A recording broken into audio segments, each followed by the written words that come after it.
Les amis, bonjour, je suis aujourd'hui réellement ravi de vous retrouver dans cet endroit qui est un endroit magique et très important pour moi.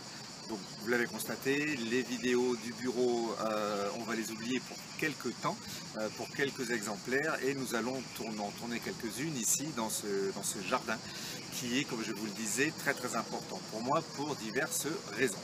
C'est justement le fait de me trouver ici qui m'a donné envie de partager avec vous un phénomène qui est mal vécu par nous, êtres humains, c'est le phénomène du bonheur. Comment est-ce que nous vivons les situations de bonheur, de joie, de rire, et comment est-ce que nous les gardons en mémoire dans notre cerveau? C'est ça qui m'a donné l'idée du support de cette vidéo, car à l'inverse de ce qui pourrait être la logique, c'est-à-dire à oublier tout ce qui n'est pas bon et à regarder ce qui est bon, l'être humain il fait complètement l'inverse. On va étudier ce mécanisme, on va voir d'où il vient et on va maintenant essayer d'adopter la situation qui est inverse complètement, c'est-à-dire de garder en mémoire tout ce qui est positif et de façon à que ça prenne le pas sur les aspects négatifs. Alors, comme je vous disais, les bruits que vous entendez, des oiseaux, des rires, des choses comme ça, ce sont des éléments qui a trait à ce parc, à ce jardin, qui, je vous promets, je vous souhaite réellement un jour de le découvrir et de vous y balader parce que c'est tout simplement géant. Voilà, donc revenons-en à notre mémoire des situations vécues, bonnes ou pas bonnes. On va remonter dans le temps, et on va revenir à la naissance de l'être humain, Néandertal, Cro-Magnon, l'Homo sapiens, l'Homo erectus, bref, à cette époque-là, chaque situation vécue était une situation de danger. Situation de danger, pourquoi?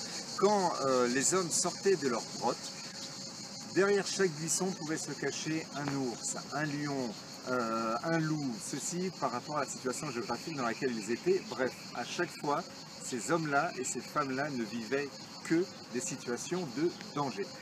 L'être humain se développant à ce moment-là, il inscrit dans une mémoire qui s'appelle la mémoire implicite. La mémoire implicite va garder en priorité tout ce qui va nous permettre de nous préserver face à des situations données. Donc là, logiquement, l'Homo sapiens, face à des situations de danger, qu'est-ce qu'il enregistre? Il enregistre une réaction de défense, voyez, ou d'attaque pour se défendre. Et bien cette mémoire-là, on l'a, vous l'avez, je l'ai aujourd'hui dans notre cerveau. On a plusieurs mémoires, vous le savez, on a la mémoire à l'instantané, la mémoire à moyen terme, à court terme et la mémoire à long terme, mais nous avons également la mémoire de travail et la mémoire implicite. Et cette mémoire implicite, elle nous ramène à l'origine de l'être humain. Aujourd'hui, vous serez d'accord avec moi, on va beaucoup plus être attiré dans les informations télévisées sur les avions qui sont tombés, sur les guerres, sur le nombre de morts, sur les attentats, sur les suicides qu'il y a eu. On va être beaucoup plus attiré, on va passer beaucoup plus de temps à essayer de comprendre qu'est-ce qui s'est passé que si vous avez la naissance d'un prince, d'un roi, enfin, du fils d'un roi, ou des choses comme ça. D'accord? Donc ça, c'est pour vous faire comprendre que la mémoire implicite va garder et va hiérarchiser dans son haut, dans son sommet, toutes les parties négatives. Donc nous les amis, je vous propose aujourd'hui justement d'inverser cette situation et de réellement profiter de tous les bons moments que nous vivons dans une journée. Et je peux vous garantir que nous en vivons un bon paquet. Essayez un jour de vous poser dessus, de les identifier, de les comptabiliser et vous allez voir qu'on passe de très bons moments avec nos collègues de travail, avec notre famille, avec nos amis, avec nos enfants. Et bien ça, il va falloir s'arrêter, arrêter le temps, analyser et vraiment enregistrer ce ressenti de bonheur, ce ressenti que nous avons de joie et ce ressenti de bien-être. Pourquoi? Parce qu'à force de faire ce travail sur les bonnes situations vécues, sur les situations heureuses, eh bien on va inverser la chose et on va se retrouver avec une mémoire implicite qui aura dans son sommet les bons moments et les moments positifs et non pas les moments qui vont nous aider à nous préserver, à avoir cette attitude constante de défense ou d'attaque. D'accord? Je vais vous donner un exemple bien précis. Un couple qui divorce. Ce couple qui divorce, quand l'un des deux portables va sonner et quand va s'afficher le nom de l'ex, La mémoire implicite a gardé quoi? A gardé le divorce, a gardé les scènes de ménage, a gardé les mauvais moments vécus sur la fin, et donc on s'attend à avoir un coup de fil négatif. Donc on se prépare à se défendre et on n'a même pas envie de décrocher. Vous voyez pourquoi? Parce que dans notre mémoire implicite, on a gardé les mauvais moments, les derniers moments vécus.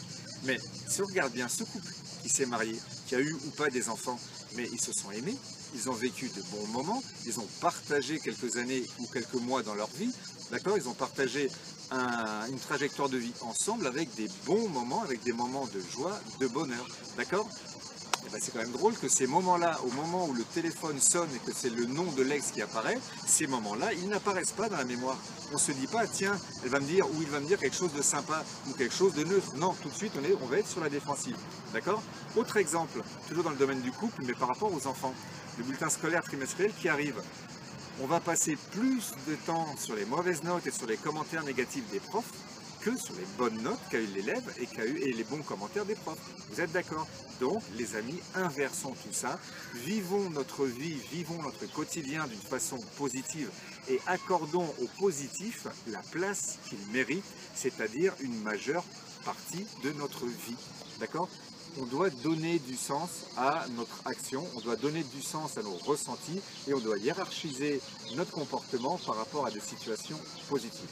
D'accord? Pourquoi je vous dis tout ça? Parce que je suis aujourd'hui, moi, en train de vivre ici un moment archi positif, un moment de joie, de bonheur, alors avec plein de couleurs. Je ne sais pas si vous voyez derrière moi les couleurs qu'il y a ou qu'il n'y a pas. C'est un jardin qui est magique, j'avais envie de partager ce moment avec vous.